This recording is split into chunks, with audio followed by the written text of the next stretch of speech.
friends, welcome back to my channel, your online teacher. മക്കളെ, നിങ്ങളുടെ trading and profit and loss അക്കൗണ്ടിൻ്റെ mark 8 mark ഇത്തവണ നിങ്ങൾക്ക് 8 മാർക്കും നിങ്ങൾക്ക് തന്നെ കിട്ടണം. അപ്പോൾ അതിലൊരു മാർക്ക് പോലും നിങ്ങളുടെ മിസ്സാകാൻ വേണ്ടിയിട്ട് പാടില്ല. അതിന് വേണ്ടിയിട്ടാണ് മിസ് ഈ ഒരു വീഡിയോ ചെയ്യുന്നത്. Trading and profit and loss account ഒരുപാട് വീഡിയോസ് നമ്മൾ ചെയ്തിട്ടുണ്ട്. പക്ഷേ അതിനേക്കാളും നിങ്ങളുടെ എക്സാമിന് മുന്നേ ആയിട്ട് ഇപ്പോൾ ചെയ്യുന്ന എന്തിനു വേണ്ടിയിട്ടാന്ന് വെച്ചിട്ടുണ്ടെങ്കിൽ ഒരുപാട് പേർക്ക് വരുന്ന പ്രശ്നമാണ് ഗ്രോസ് പ്രോഫിറ്റ് തെറ്റിപ്പോകും, അല്ലെങ്കിൽ ബാലൻസ് ഷീറ്റ് ടാലി ആവില്ല, നെറ്റ് പ്രോഫിറ്റ് തെറ്റിപ്പോകുന്ന അങ്ങനെ പ്രശ്നങ്ങൾ. അതൊന്നും വേണ്ട. ഈ വീഡിയോ നിങ്ങൾ ആദ്യം മുതൽ അവസാനം വരെ കാണാൻ തയ്യാറാണോ? ഈ വീഡിയോക്ക് ഒരു ലൈക്ക് അടിക്കാൻ നിങ്ങൾ തയ്യാറാണോ? അങ്ങനെയാണെങ്കിൽ trading and profit and loss account 8 mark നിങ്ങൾക്കുള്ളതാണ്. കാരണം ഈ ഒരു ചോദ്യ പേപ്പറിൽ ഉറപ്പായിട്ടുള്ളൊരു കാര്യം അല്ലേ, അതിലൊരു മാറ്റവും ഇല്ല, ഉറപ്പായിട്ടുള്ളൊരു കാര്യമാണ്. അപ്പോൾ അതുകൊണ്ട് തന്നെ അതിൽ 8 മാർക്ക് നമ്മൾ ഒന്ന് പരിശ്രമിച്ചാൽ കിട്ടും. ഈ വീഡിയോ അവസാനം വരെ കണ്ടാൽ മതി. എന്നിട്ട് നിങ്ങളുടെ ടെക്സ്റ്റിൽ ഒരു ക്വസ്റ്റ്യൻ എടുത്ത് ചെയ്ത് നോക്കിയേ, നിങ്ങൾക്ക് അത് ഫുള്ളായിട്ട് ചെയ്യാൻ പറ്റും. ഓക്കെ, സോ നമുക്ക് നോക്കാം.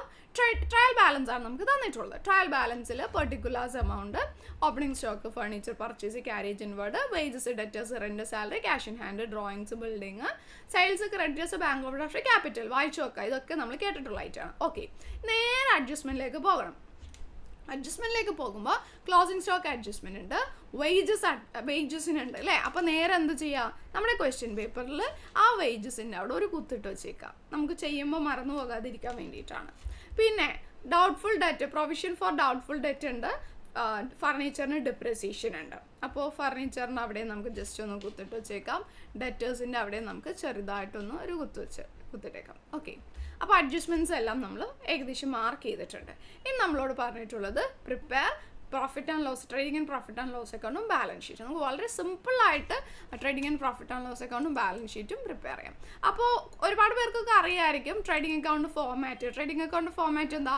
ആദ്യം ഓപ്പണിംഗ് സ്റ്റോക്ക് ചെയ്താൽ, പിന്നെ പർച്ചേസ് ചെയ്താൽ, പിന്നെ ഡയറക്റ്റ് എക്സ്പെൻസസ് ചെയ്താൽ, അത്രയേ ഉള്ളൂ. then ഇപ്പുറത്തെ സൈഡിൽ സെയിൽസ് എഴുതി ക്ലോസിംഗ് സ്റ്റോക്ക് എഴുതി കഴിഞ്ഞാൽ ട്രേഡിംഗ് അക്കൗണ്ടായി. അത് കഴിഞ്ഞ് ബാക്കിയുള്ള എല്ലാ എക്സ്പെൻസും ഡെബിറ്റ് സൈഡിൽ ചെയ്ത്, എല്ലാ ഇൻകം ക്രെഡിറ്റ് സൈഡിൽ ചെയ്ത് ബാലൻസ് ചെയ്യാൻ സംഭവം കഴിഞ്ഞു. സോ നമുക്ക് നോക്കാം. ആദ്യത്തെ ഐറ്റം ഓപ്പണിംഗ് സ്റ്റോക്കാണ് എഴുതേണ്ടത്. ഓപ്പണിംഗ് സ്റ്റോക്ക് 20,000 രൂപയാണ്. അപ്പോൾ നമ്മൾ ആദ്യം അത് ഇവിടേക്ക് എടുത്ത്, ഇതാണ് അതിൻ്റെ format, trading and profit and loss account. അപ്പോൾ ഓപ്പണിംഗ് സ്റ്റോക്ക് 20,000 എന്നുള്ളത് ഓപ്പണിംഗ് സ്റ്റോക്ക് 20,000 എഴുതി. ഇനി അടുത്തത് എന്താ എഴുതേണ്ടത്? പർച്ചേസസ് ആണ് എഴുതേണ്ടത്. പർച്ചേസ് എഴുതുമ്പോൾ ചോദ്യത്തിൽ പർച്ചേസ് റിട്ടേൺസ് ഉണ്ടെങ്കിൽ അത് കുറയ്ക്കണം. ഈ ചോദ്യത്തിൽ പർച്ചേസ് റിട്ടേൺസ് ഇല്ല, അതുകൊണ്ട് കുറയ്ക്കേണ്ട. പർച്ചേസസ് എത്രയാണ് വരുന്നത്? 55,000. സോ പർച്ചേസസ് എഴുതുന്നു 55,000. പർച്ചേസസ് 55,000 എഴുതി. പർച്ചേസസ് എഴുതി കഴിഞ്ഞാൽ പിന്നെ ഡയറക്റ്റ് എക്സ്പെൻസസ് ആണ് എഴുതേണ്ടത്. കോമൺ ആയിട്ട് വരാറുള്ള ഡയറക്റ്റ് എക്സ്പെൻസ് ഏതൊക്കെയാണെന്ന് വെച്ചാൽ ക്യാരേജ് ഇൻവേർഡ്, വേജസ്, പിന്നെ വരാറുള്ള ഫ്യൂവല്, ഇങ്ങനെയുള്ള കാര്യങ്ങളൊക്കെയാണ് കൂടുതലും വരാറുള്ളൂ. അപ്പോൾ ക്യാരേജ് ഇൻവേർഡ് ഉണ്ടോ എന്ന് നോക്കാം. ഇതിലുണ്ടല്ലോ 1000 രൂപ ക്യാരേജ് ഇൻവേർഡ് ഉണ്ട്. അപ്പോൾ നമ്മൾ എഴുതി carriage inward 1000. Okay, carriage inward 1000 അത് എഴുതി. ഇനി വേജസ് ഉണ്ടോ എന്ന് നോക്കാം. വേജസ് ഉണ്ട് 2000. അപ്പോൾ ഇതാ ഇവിടെ അഡ്ജസ്റ്റ്മെൻറ്റ് കിടക്കുന്നുണ്ട്. അപ്പോൾ എന്ത് ചെയ്യുക, ആദ്യം തന്നെ വേജസ് 2000 എന്നുള്ളത് അകത്തെഴുതാം. ഇനി എന്താണ് അഡ്ജസ്റ്റ്മെൻ്റ് എന്ന് നോക്കാം.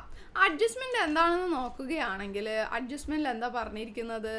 വേജസ് പ്രീപെയ്ഡ് 500 രൂപയുടെ വേജ് മുൻകൂട്ടി കൊടുത്തിട്ടുണ്ട്. ഇക്കൊല്ലത്തെ അല്ല, അടുത്ത കൊല്ലത്തെ മുൻകൂട്ടിയാണ് കൊടുത്തിരിക്കുന്നത്. ഈ 2000-ൻ്റെ ഉള്ളിൽ 500 രൂപയുടെ മുൻകൂട്ടി കൊടുത്തിട്ടുള്ളതാണ്. ഈ കൊല്ലത്തെ കാര്യങ്ങൾ മാത്രമേ നമ്മൾ ഈ കൊല്ലത്തെ അക്കൗണ്ടിൽ കാണിക്കുള്ളൂ. അപ്പോൾ ആ വേജസ് പ്രീപെയ്ഡ് അടുത്ത കൊല്ലത്തെ മുൻകൂട്ടി കൊടുത്തിട്ടുള്ളതാണ്. അതെന്ത് ചെയ്യണം? ആ 500 രൂപ കുറയ്ക്കണം. ആ 500 കുറച്ചാൽ ശരിക്കും വേജസ്, ഈ കൊല്ലത്തെ വേജസ് 1500 വരുന്നുള്ളൂ. സെറ്റാണല്ലോ? സെറ്റാണ്. പിന്നെ വേറെ എന്തെങ്കിലും ഡയറക്റ്റ് എക്സ്പെൻസ് എന്ന് വെച്ചാൽ എന്താ? ഫാക്ടറിയുടെ ഉള്ളിൽ നടക്കുന്ന ചിലവുകൾ, റോയൽറ്റിയോ അതല്ലാന്നുണ്ടെങ്കിൽ വേറെ എന്താ പറയുക, ഒക്ട്രോയി, അങ്ങനെ എന്തെങ്കിലും ഉണ്ടോ എന്ന് നോക്കാം. അതൊന്നും നോർമലി വരാറില്ല. ഈ പറഞ്ഞ ഐറ്റംസ്, ഞാൻ പറഞ്ഞ ഐറ്റംസ് മാത്രമേ വരാറുള്ളൂ. അപ്പോൾ അതൊന്നും ഇതിൽ വേറെ ഇല്ല. അപ്പോൾ നമ്മുടെ ആ സൈഡ് കഴിഞ്ഞു ട്രേഡിംഗ് അക്കൗണ്ടിൻ്റെ. ഇനി അപ്പുറത്തെ സൈഡിൽ എന്ത് ചെയ്യണം? സെയിൽസിൽ നിന്ന് സെയിൽസ് റിട്ടേൺസ് കുറയ്ക്കണം. ഇവിടെ സെയിൽസ് റിട്ടേൺസ് ഇല്ല, സെയിൽസ് മാത്രമേ ഉള്ളൂ. അപ്പോൾ അത് മാത്രം എഴുതിയാൽ മതി. സെയിൽസ് 80,000 ആണല്ലോ. സോ സെയിൽസ് 80,000 നമ്മൾ എഴുതി. സെയിൽസ് റിട്ടേൺസ് കുറയ്ക്കാനില്ല. പിന്നെ ഒരേ ഒരു കാര്യം എഴുതുള്ളൂ, ക്ലോസിംഗ് സ്റ്റോക്ക്. ക്ലോസിംഗ് സ്റ്റോക്ക് നമുക്ക് ഈ ബാലൻസ് ഷീറ്റ്, ഇതിൻ്റെ ട്രയൽ ബാലൻസിൻ്റെ ഏറ്റവും ലാസ്റ്റ് പോയാൽ കാണാം ദ ക്ലോസിംഗ് സ്റ്റോക്ക് 16,000. അപ്പോൾ നമ്മൾ അതും എഴുതി, ക്ലോസിംഗ് സ്റ്റോക്ക് 16,000. ഓക്കെ, അപ്പോൾ അതും എഴുതി. ഇത്രയും കാര്യമാണ് നമുക്ക് അവിടെ എഴുതാൻ വേണ്ടിയിട്ടുള്ളൂ. ഇനി എന്ത് ചെയ്യണമെന്ന് വെച്ചിട്ടുണ്ടെങ്കിൽ നമ്മളിത് ബാലൻസ് ചെയ്യാം. എങ്ങനെ ബാലൻസ് ചെയ്യുക? ഡെബിറ്റ് സൈഡിലാണോ ക്രെഡിറ്റ് സൈഡിലാണോ എമൗണ്ട് കൂടുതൽ നോക്കുക. ഒറ്റ നോട്ടത്തിൽ തന്നെ നമുക്കറിയാം ക്രെഡിറ്റ് സൈഡിലാണ് ഇവിടെ എമൗണ്ട് കൂടുതൽ അല്ലേ. സോ ക്രെഡിറ്റ് സൈഡിൽ വരുന്നത് 96,000 ആണ്. ദെൻ ഇവിടെ 96,000 എന്ന് എഴുതി ടോട്ടൽ ചെയ്യുക. എന്നിട്ട് അതിൽ നിന്ന് എന്ത് ചെയ്യുക? ആ 96,000 നിന്ന് ഈ 2,000ഉം 20,000 അല്ല 20,000 55,000 1000 1,500 ഇത്രയും കുറയ്ക്കുക. അത്രയും കുറച്ച് കഴിയുമ്പോൾ നമുക്ക് എന്ത് കിട്ടും? നമുക്ക് ബാലൻസ് ആയിട്ട് കിട്ടുന്നത് 18,500 ആണ്. സോ ഈ 18,500 എന്ന് പറയുന്നതാണ് gross profit. So gross profit carry down എഴുതാം. അതിപ്പുറത്തേക്ക് ഗ്രോസ് പ്രോഫിറ്റ് ബ്രോ ഡൗൺ എഴുതാം. Okay, gross profit bro down 18,500 നമ്മൾ അങ്ങനെ എഴുതി. ഓക്കെ, അപ്പോൾ നമ്മുടെ ട്രേഡിംഗ് അക്കൗണ്ട് കഴിഞ്ഞു. ഇനി പ്രോഫിറ്റ് ആൻഡ് ലോസ് അക്കൗണ്ട് ആണുള്ളത്. അതായത് അടുത്തതായിട്ട് ഇനി എന്താ ചെയ്യേണ്ടത്? ഇതല്ലാത്ത എല്ലാ എക്സ്പെൻസും അല്ലാത്ത ഇൻകവും നമ്മൾ എഴുതാം. സോ നോക്കിനി എഴുതാൻ വിട്ടുപോയ എക്സ്പെൻസ് എന്തൊക്കെയുണ്ട്, ഇൻകം എന്ത്. ഫർണിച്ചർ എഴുതണ്ട, കാരണം അത് ആസെറ്റാണ്, ഇവിടെ എഴുതില്ല. പിന്നെ ഇതൊക്കെ നമ്മൾ എഴുതി. ഡെറ്റേഴ്സ് എഴുതണ്ട, അതും ആസെറ്റാണ്. റെൻ്റ് ഉണ്ട് അല്ലേ, റെൻ്റ് 2,000, സാലറി 5,000. ഓക്കെ, അത് രണ്ടും നമുക്ക് എഴുതാം. Rent 2,000, salary 5,000. അത് രണ്ടും എക്സ്പെൻസ് ആണല്ലോ. So rent 2,000, salary 5,000. ഓക്കെ, അതും എഴുതി. പിന്നെ ക്യാഷ് ഇൻ ഹാൻഡ് ആസെറ്റ് ആണ്. ഡ്രോയിങ്സ് ഇവിടെ എഴുതണ്ട. ബിൽഡിങ് 20,000 അതും ഇവിടെ എഴുതണ്ട. പിന്നെ സെയിൽസ് എഴുതി. ക്രെഡിറ്റേഴ്സ്, ബാങ്ക് ഓവർഡ്രാഫ്റ്റ്, ക്യാപിറ്റൽ ഇതൊന്നും ഇതിൽ വരില്ല.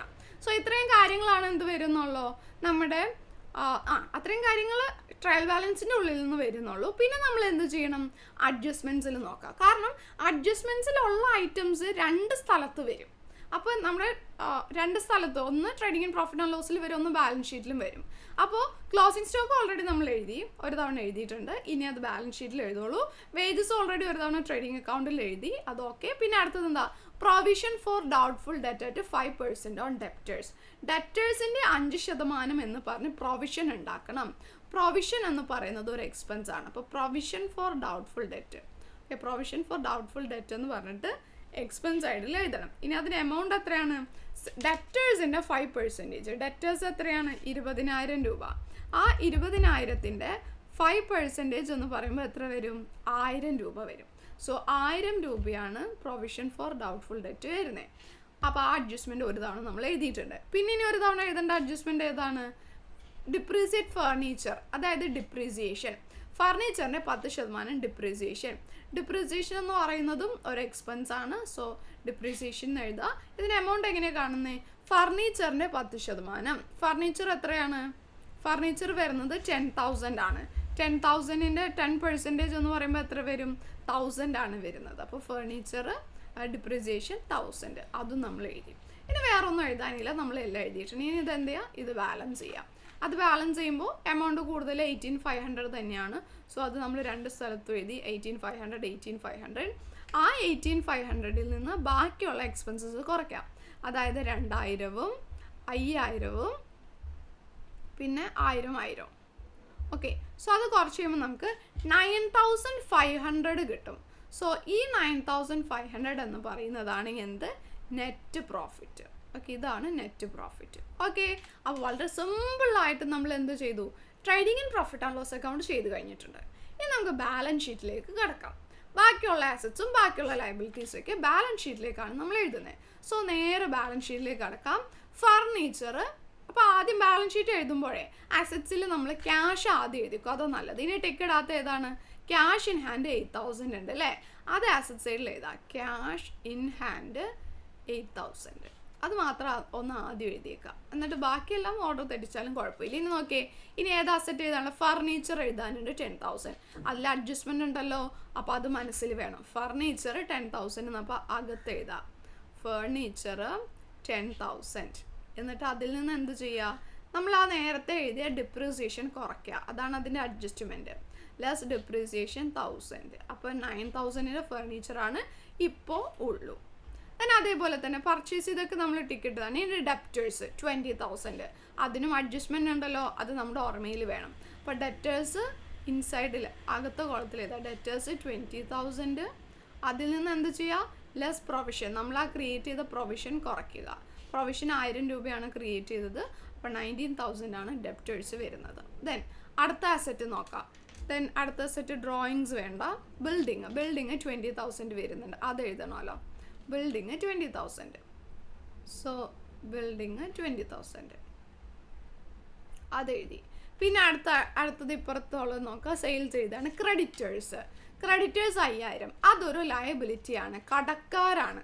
സോ അത് ലയബിലിറ്റി ആണ്. സോ ക്രെഡിറ്റേഴ്സ് 5,000 എന്ന് ഇവിടെ എഴുതാം, അത് എഴുതി. ദെൻ അടുത്തത് bank over draft 8,000. Bank over draft ഉണ്ട്, അപ്പോൾ അതും നമ്മുടെ ലയബിലിറ്റി ആണല്ലോ, പേ ചെയ്യാനുള്ളതാണ്. അപ്പോൾ ബാങ്ക് ഓവർ ഡ്രാഫ്റ്റ് 8,000, അതും നമ്മൾ ലയബിലിറ്റി സൈഡിൽ എഴുതി. പിന്നെ എന്താ ഉള്ളത്, ക്യാപിറ്റൽ 60,000. അപ്പോൾ ക്യാപിറ്റൽ എഴുതാം, ക്യാപിറ്റൽ 60,000 എഴുതാം, അകത്ത് എഴുതിയാൽ മതി. കാരണം അതിൻ്റെ കൂടെ കുറച്ച് അഡ്ജസ്റ്റ്മെൻ്റ് ഉണ്ട്. അതായത് നമ്മൾ നേരത്തെ കണ്ടുപിടിച്ച നെറ്റ് പ്രോഫിറ്റ് ഇവിടെ ആഡ് ചെയ്യണം. ചോദ്യത്തിൽ ഡ്രോയിങ്സ് ഉണ്ടെങ്കിൽ ഡ്രോയിങ്സ് കുറയ്ക്കുകയും വേണം. ഇത് രണ്ടും നമ്മുടെ ചോദ്യത്തിലുണ്ട് അല്ലേ. സോ നെറ്റ് പ്രോഫിറ്റ് നമ്മൾ കണ്ടുപിടിച്ചത് എത്രയാണ്, നമ്മൾ കണ്ടുപിടിച്ച നെറ്റ് പ്രോഫിറ്റ് 9,500 ആണ്. സോ 9,500 എന്ന് പറയുന്ന നെറ്റ് പ്രോഫിറ്റ് ക്യാപിറ്റലിൻ്റെ കൂടെ ആഡ് ചെയ്യാൻ വേണം. പിന്നെ ഇവിടെ ഡ്രോയിങ്സ് കിടക്കുന്നുണ്ടോ 10,000, ആ ഡ്രോയിങ്സ് നമ്മൾ കുറയ്ക്കാൻ വേണം. സോ 10,000 എന്ന് പറയുന്ന ഡ്രോയിങ്സ് ഇവിടെ നമ്മൾ കുറയ്ക്കാൻ വേണം. സോ കുറച്ച് കഴിയുമ്പോൾ എത്ര വരും, 60,000-ൽ നിന്ന് 60,000-ൻ്റെ കൂടെ 9,500 ആഡ് ചെയ്യുക, അതിൽ നിന്ന് 10,000 കുറയ്ക്കുക. അപ്പോൾ 59,500 ആണ് ഔട്ടർ കോളത്തിൽ വരുന്നത്. അപ്പോൾ അത് നമ്മൾ എഴുതി. ഇനി ഈ ട്രയൽ ബാലൻസിൻ്റെ ഉള്ളിൽ ഏതെങ്കിലും ഐറ്റം എഴുതാൻ അറിയാതെ എങ്ങാനും വിട്ടുപോയിട്ടുണ്ടോ എന്ന് നോക്കാം. അത് വിട്ടുപോകാതിരിക്കാനാണ് നമ്മളിങ്ങനെ ടിക്ക് ചെയ്ത് പോകുന്നത്. അപ്പോൾ എല്ലാം എഴുതിയിട്ടുണ്ട്. ഇനി ഈ അഡ്ജസ്റ്റ്മെൻറ്റ്സ് കിടക്കുന്ന ഐറ്റംസ് ആണ് എഴുതേണ്ടത്. ഇതെല്ലാം 2 സ്ഥലത്ത് വരും. ഒരു സ്ഥലത്ത് നമ്മൾ ഓൾറെഡി എഴുതി കഴിഞ്ഞു, നമ്മൾ ട്രേഡിംഗ് ആൻഡ് പ്രോഫിറ്റ് ആൻഡ് ലോസിൽ എഴുതി. ഇനി അടുത്തത് ബാലൻസ് ഷീറ്റിലാണ് വരുന്നത്. നോക്കാം. Closing stock 16,000. ക്ലോസിംഗ് സ്റ്റോക്ക് എന്ന് പറയുന്നത് ഒരു അസറ്റാണ്. അതുകൊണ്ട് അത് എന്ത് ചെയ്യണം, നമ്മൾ അസറ്റ് സൈഡിൽ എഴുതണം. Closing stock 16,000. ഓക്കെ, സെറ്റാണല്ലോ. ഇനി അടുത്തത് വേജസ് പ്രീപെയ്ഡ്. ഒരു എക്സ്പെൻസ് നമ്മൾ മുൻകൂട്ടി പേ ചെയ്താൽ നമുക്കതൊരു ആശ്വാസമല്ലേ. ആശ്വാസം എന്ന് പറയുമ്പോൾ എന്താണ്, അതൊരു അസറ്റാണ്. സോ വേജസ് പ്രീപെയ്ഡും അസറ്റാണ്. സോ വേജസ് പ്രീപെയ്ഡ് 500 ഇവിടെ എഴുതി. Okay, then provision for doubtful debt, അത് ഓൾറെഡി നമ്മളിപ്പോൾ എന്ത് ചെയ്തു, ഡെറ്റേഴ്സിൽ നിന്ന് കുറച്ചു. ദെൻ അതുപോലെ ഫർണിച്ചറിൻ്റെ ഡിപ്രിസിയേഷൻ നമ്മൾ ഓൾറെഡി ഇവിടെ കുറച്ചു, ബാലൻസ് ഷീറ്റിൽ കുറച്ചിട്ടുണ്ട്. സോ ഇനി ഇതിൽ വേറെ ഒന്നും ചെയ്യാൻ വേണ്ടിയിട്ടില്ല, നമ്മൾ എല്ലാ കാര്യങ്ങളും എഴുതിയിട്ടുണ്ട്. അപ്പോൾ ശ്രദ്ധിക്കേണ്ട കാര്യം എന്താണ്, നമ്മൾ അഡ്ജസ്റ്റ്മെൻറ്റ്സിൽ തരുന്ന കാര്യങ്ങൾ 2 സ്ഥലത്ത് എഴുതിയിട്ടുണ്ടോ എന്ന് നോക്കണം, അല്ലെങ്കിൽ നമ്മുടെ ആൻസർ തെറ്റും. അതെന്തായാലും 2 സ്ഥലത്ത് എഴുതാനുള്ളതാണ്. ട്രേഡിംഗ് അക്കൗണ്ട് ട്രയൽ ബാലൻസിൻ്റെ ഉള്ളിലുള്ള കാര്യം ഒരു സ്ഥലത്ത് എഴുതേണ്ടതായിട്ടുള്ളൂ. ബട്ട് അഡ്ജസ്റ്റ്മെൻറ്റ്സിൽ വരുന്ന കാര്യങ്ങൾ 2 സ്ഥലത്ത് എഴുതണം. അപ്പോൾ അങ്ങനെ നമ്മൾ 2 സ്ഥലം നോക്കി എഴുതി. ഇനി ഇത് ടോട്ടൽ ചെയ്ത് നോക്കാം, നമുക്ക് ആൻസർ കറക്റ്റ് കിട്ടുന്നുണ്ടോ നോക്കാം. 59,500 ചെയ്യുമ്പോൾ യെസ് 72,500 ആണ് 2 സ്ഥലത്ത് നമുക്ക് ടാലി ആകുന്നത്.